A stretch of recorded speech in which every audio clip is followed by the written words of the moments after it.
সন্তান এটা আল্লাহ প্রদত্ত আমানত। হ্যাঁ দুনিয়ার মা বাবারা, যদি আমরা আজকে বুঝতে পারি যে আমাদের কাছে যে সন্তান আছে, আমাদের কাছে যে ছেলে মেয়ে আছে, এই ছেলে মেয়েগুলো আমাদের কাছে আল্লাহ তাআলা আমানত হিসেবে গচ্ছিত রেখেছেন। আমাদের প্রধানতম দায়িত্ব হলো এই ছেলে মেয়েগুলোকে যথাযথভাবে দ্বীনি শিক্ষায় শিক্ষিত করা। দ্বীনি শিক্ষায় শিক্ষিত করা। বলতে পারেন হুজুর, তাহলে কি আমি আমার ছেলেকে, আমি আমার মেয়েকে ডাক্তার বানাবো না, ইঞ্জিনিয়ার বানাবো না, ব্যারিস্টার বানাবো না? আপনাকে নিষেধ করেন।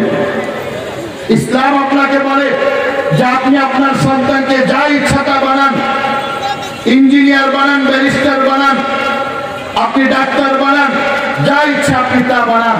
তবে এমন কোন বিদ্যা শিখাবেন না যে বিদ্যাটা জন্ম লগ্ন থেকেই সরাসরি আল্লাহ তাআলার নীতি এবং আদর্শের সাথে সাংঘর্ষিক। ইসলামের দৃষ্টিভঙ্গি থেকে এটা অনেক দূরে চলে যায়।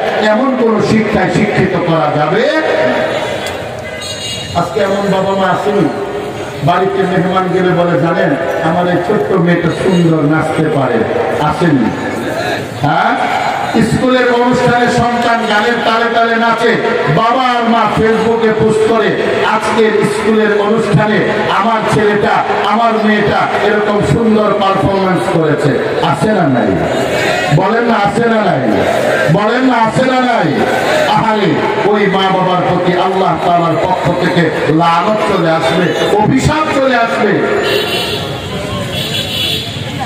আপনার জিম্মাদারি হলো আপনার সন্তানকে আপনি সর্বপ্রথম দ্বীন শিখাবেন, তাকে দ্বীনি প্রয়োজনীয় মাসায়েল শিখাবেন, তাকে আল্লাহ চিনাবেন, তাকে রাসূল চিনাবেন, তাকে ইসলাম শিখাবেন।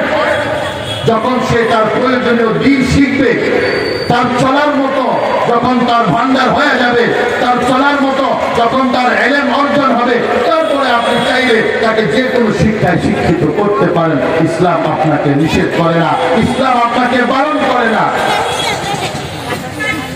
এই জন্য মুহতারাম হাজিরিন, আমি সকলকে অনুরোধ করব, যাদেরকে আল্লাহ তাআলা এই সন্তান নামক নিয়ামতের মাধ্যমে আমানতের জিম্মাদারি দিয়েছেন, আমি সকলকে অনুরোধ করব এই আমানতের ব্যাপারে সচেষ্ট হই, এই আমানতের ব্যাপারে সজাগ হই, এই আমানতের ব্যাপারে যত্নবান হই।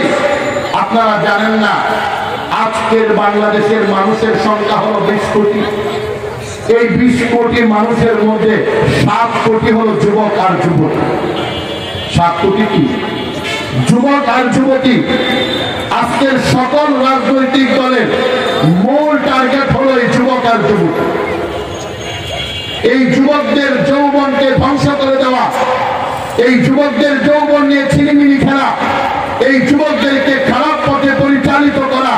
আজকের সকল পৃথিবীর সকল তন্ত্র মন্ত্র, সকল আদর্শ, সকল মত আর পথের টার্গেট হলো এই 7 কোটি যুবক। এই 7 কোটি যুবক।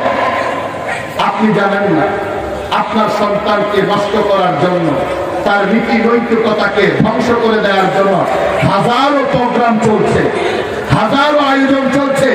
চারিদিকে এরকম মাকড়সার জালের মতো ষড়যন্ত্রের জাল বিছানো আছে। আমি আপনি যদি সচেতন আর সজাগ না হই, আমি আপনি যদি আন্তরিক আর সচেষ্ট না হই, তাহলে আমার আপনার বেখেয়ালে আমি আপনি কল্পনাও করতে পারবো না, হঠাৎ একদিন দেখবো আমি আর আপনি আস্তিক, আমার আপনার সন্তান হয়ে যাচ্ছে নাস্তিক। আমি আর আপনি আল্লাহ তাআলার গোলামি করি, আর আমার সন্তান আল্লাহ তাআলার অস্তিত্বকে অস্বীকার করে। আছে না নাই? আছে না নাই? এই যে গত কয়েকদিন আগে একজন কুলাঙ্গারের বিরুদ্ধে সারা বাংলাদেশে আন্দোলন হয়েছে। নাম কি? রাখাল রাহা। তার নাম কি? রাখাল রাহা। সে বাংলাদেশের ন্যাশনাল কারিকুলামের যে পাঠ্যসূচি নির্বাচন করে, ওখানে দায়িত্ব হতো একজন কর্মচারী, একজন অফিসার। তার নাম হলো অন্যটা। তার মা বাবা দিনদার, সুন্দর নাম রেখেছিল, কিন্তু সে তার নিজের নাম পরিবর্তন করে ফেলেছে। কারণ সে এই সুন্দর নামটা পছন্দ করে না, ইসলামিক নামটাকে পছন্দ করে না। এমন একটা নাম রেখেছে যে নামের কোনো অর্থই নেই। যে নামের কোনো অর্থই নাই। এরকম হাজারো নাস্তিক আজকে ঢাকা ভার্সিটির বাংলা একাডেমিতে যারা পড়াশোনা করে, এদের মধ্যে যারা নাস্তিক হয়ে যায়, যারা মুরতাদ হয়ে যায়, এদের ব্যাকগ্রাউন্ড যদি আপনি তালাশ করেন, অনুসন্ধান করেন, দেখবেন এদের বাবা হাজী, এদের মা দিনদার, অথচ সে নাস্তিক্যবাদে বিশ্বাসী। সে আস্তিক না, সে আল্লাহকে স্বীকার করে না, নবী রাসূল বিশ্বাস করে না, কোরআন হাদিস বিশ্বাস করে না, জান্নাত জাহান্নাম বিশ্বাস করে না, কবর জগৎকে বিশ্বাস করে না। আস্তিকের ঘরে নাস্তিক পয়দা হয়ে যাচ্ছে, আস্তিকের ঘরে নাস্তিক পয়দা হচ্ছে। এই জন্য মেরে মুহতারাম হাজিরিন, সকলের কাছে বিনীতভাবে অনুরোধ থাকবে, সকলের কাছে বিনীতভাবে করজোড় হাতে অনুরোধ থাকবে, সন্তানের প্রতি সচেষ্ট হন, সন্তানের প্রতি সচেষ্ট হন। সন্তান আল্লাহর দেওয়া আমার। বলেন সন্তান কার পক্ষ থেকে আসছে? সন্তান কার পক্ষ থেকে আসছে? আল্লাহর পক্ষ থেকে আসছে। আমরা কে কে সন্তানের বাবা হয়েছে একটু হাত উঠায় দেখেন। আয় আল্লাহ, আয় আল্লাহ, আমাদেরকে সৎ নেককার আদর্শ বাবা হিসাবে কবুল কর। পারবো তো ইনশাআল্লাহ, পারবো তো ইনশাআল্লাহ। আমি আলোচনা বেশি লম্বা করতে পারতেছি না, গত 4-5 দিন থেকে আমি অসুস্থ। আমি আলোচনা এখানেই শেষ করছি। আল্লাহ তাআলা আমাদেরকে যে 3টি আমানতের আলোচনা করলাম, এই 3টি আমানতের ব্যাপারে সচেষ্ট হওয়ার তৌফিক দান করেন। 1 নাম্বার কি বললাম? আমাদের দেহ। 1 নাম্বার হলো আমাদের, বলেন আমাদের দেহ। মাথার চুল থেকে নিয়ে একেবারে নখ পর্যন্ত, পায়ের পাতা পর্যন্ত এই গোটা বডিটা আমাদেরকে দান করেছেন। বলেন আমাদেরকে দান করেছেন আল্লাহ। এগুলোকে যেন তেন ভাবে ব্যবহার করা যাবে? বলেন না, যেন তেন ভাবে ব্যবহার করা যাবে? করবেন না, সাবধান। ইন্নাস সামআ ওয়াল বাসারা ওয়াল ফুআদা কুল্লু উলাইকা কানা আনহু মাসউলা। কোরআনের আয়াত। আল্লাহ বলতেছেন, দেখো তোমাকে আমি শ্রবণ শক্তি দিলাম, ইন্নাস সামআ ওয়াল বাসারা, তোমাকে আমি দৃষ্টি শক্তি দিলাম, ওয়াল ফুআদা, তোমাকে আমি কলব আর অন্তর দিলাম, কুল্লু উলাইকা কানা আনহু মাসউলা, এর প্রত্যেকটার ব্যাপারে তোমাকে আমি জিজ্ঞেস করব, এর প্রত্যেকটার ব্যাপারে তোমাকে আমি জিজ্ঞেস করব। কান দিয়ে কি শুনছো, চোখ দিয়ে কি দেখছো, অন্তর দিয়ে কি চিন্তা করছো, একটাকেও জিজ্ঞেস না করে আল্লাহ তাআলা ছাড়বে না।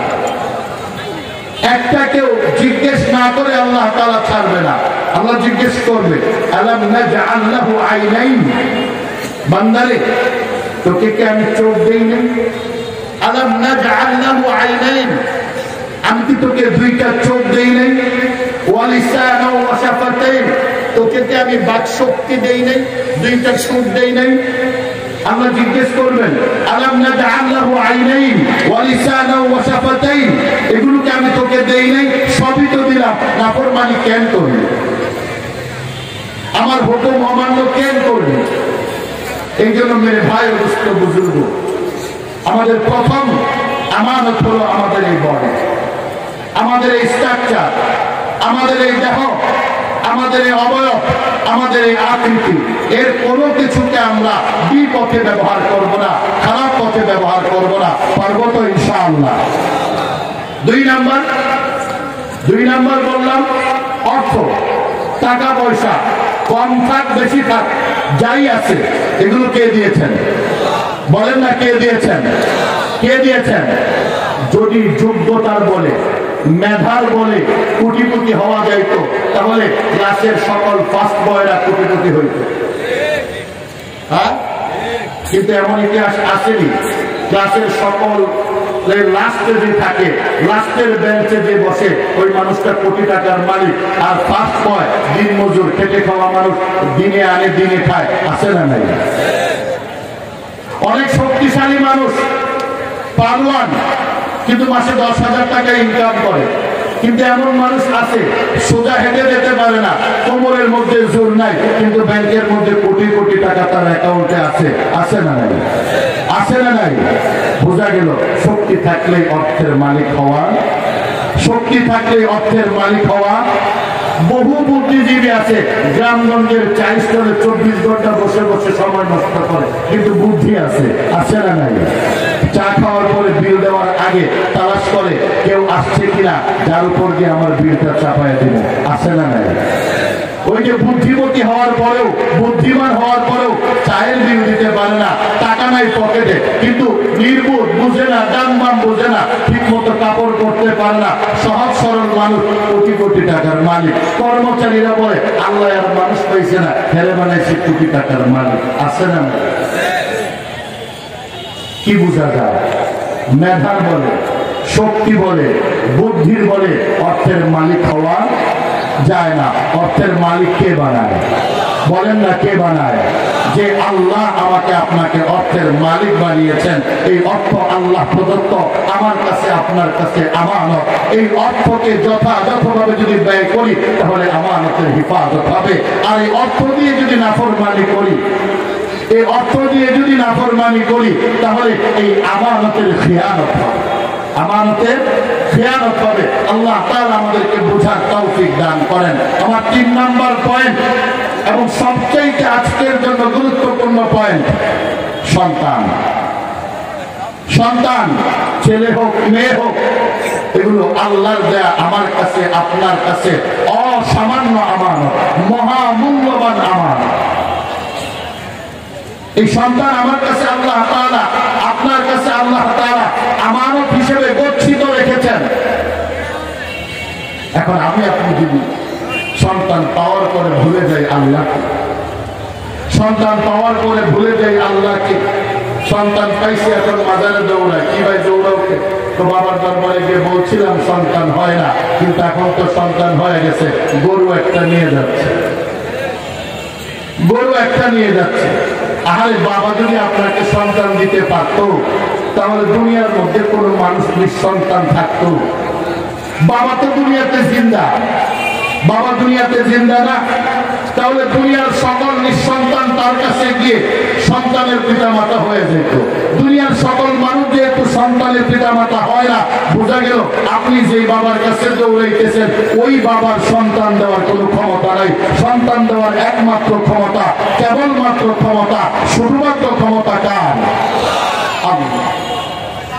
আল্লাহই আমাকে আপনাকে সন্তান দিয়েছেন, আল্লাহই আমাকে আপনাকে সন্তান দিচ্ছেন। এই সন্তানকে আমানত হিসেবে বিবেচনা করতে হবে এবং এই আমানতের হেফাজত তখনই হবে যখন আপনি এই সন্তানকে সুসন্তান হিসেবে গড়ে তুলবেন, সুসন্তান হিসেবে গড়ে তুলবেন।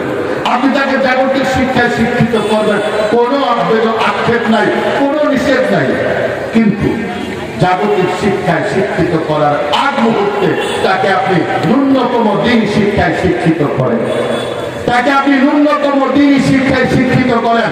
আল্লাহ নবী সাল্লাল্লাহু আলাইহি ওয়াসাল্লাম বাচ্চাদেরকে দিন শেখানোর জন্য কতটা সচেতন ছিলেন, কতটা সজাগ ছিলেন, কতটা উদ্বুদ্ধ করেছেন উম্মত। হাদিসের মধ্যে আসছে যে তোমরা তোমাদের সন্তান যখন 7-8 বছর বয়সে উপনীত হয় তাদেরকে মসজিদে নিয়ে যাও, তাদেরকে নামাজের আদেশ করো। আর যখন তোমাদের সন্তান 10 বছর বয়সে উপনীত হয় তখন যদি নামাজ না পড়ে তাকে শাসন করো। তোমাদের সন্তান যখন 7-8 বছর উপনীত হয় তাদেরকে রোজা রাখার জন্য উদ্বুদ্ধ করো, মাঝে মাঝে রোজা রাখাও। আর 10 বছর বয়স উপনীত হলে বাধ্যতামূলক রোজা রাখাও। আর আমরা কি করি? সন্তানের বয়স 13-14, সন্তান বলে মা আমি রোজা রাখবো, আমাকে ডাক দিও। না না, তোমার এখন সময় হয় না, তুমি এখন ছোট, তোমার স্বাস্থ্য নষ্ট হয়ে যাবে, তোমার কোচিং আছে, তোমার প্রাইভেট আছে, তোমার সামনে পরীক্ষা আছে। বলে কি বলে না? বলে কি বলে না? আর সন্তানের জন্য আপনার এত মায়া, যে আল্লাহ আপনাকে সন্তান দিচ্ছেন ওই আল্লাহর মায়ার সমান তো আপনার মায়া না রে ভাই। ওই আল্লাহর মায়ার সমান তো আপনার মায়া না। ওই আল্লাহ বিধান বানায় দিলেন যে 10 বছর বয়স উপনীত হলে অবশ্যই অবশ্যই তাকে রোজা রাখা। 7 বছর বয়স থেকে তাকে অভ্যাস করে তোলা। আমি আপনি সেই ব্যাপারে সচেতন হচ্ছি না, সচেষ্ট হচ্ছি না। বাচ্চা ঘুমায় থাকে, মা বাবা ঠিকই উঠে ফজরের নামাজ পড়ে, সন্তানের বয়স 15, ডাকে না, ডাকে না। একদিন ডাক দিছে, সন্তান একটু রূঢ় আচরণ করছে, তোর চিল্লায় ওরা তো যাও, তারপর থেকে আর ডাকে। হুজুর সন্তান ফজরের নামাজ পড়তে চায় না, ডাকলেও উঠে না। কিভাবে উঠে না? কিভাবে উঠে না? খাবার খায় কিভাবে আপনার ঘরে? শোয় কিভাবে আপনার বানানো ঘরে? আপনার বানানো ঘরে যদি শুতে হয়, আপনার উপার্জিত সম্পদ থেকে যদি খেতে হয়, তাহলে আপনার কমান্ডটাকে মানতেই হবে। আপনার কমান্ডের বাহিরে এক চুল সে চলতে পারবে না। কথা বলে ঠিক না ব্যক্তি? এইভাবে আপনি আপনার ঘরের উপর নিয়ন্ত্রণ নিয়ে আসেন, আপনার সন্তানের উপর প্রভাব বিস্তার করেন। আল্লাহ নবী সাল্লাল্লাহু আলাইহি ওয়াসাল্লাম ওনার নাতি খেতে বসছে, ওনার নাতি খেতে বসছে, বাম দিক থেকে খাওয়া শুরু করছে। কোন দিক থেকে? বাম দিক থেকে খাবার গ্রহণ করা শুরু করছে। আল্লাহ নবী বলতেছেন, এই ডান দিক থেকে খাও। প্র্যাকটিক্যাল ইসলাম, ডান দিক থেকে খাও, বাম দিক থেকে খাওয়া না। আর আমি আপনি সন্তানকে নিয়ে বিবাহের অনুষ্ঠানে যাই, আরো দেন, আরো দেন, আরো দেন, আরেকটা ফ্রাই দেন, আরেকটা ওইটা দেন, আরেকটা সেটা দেন।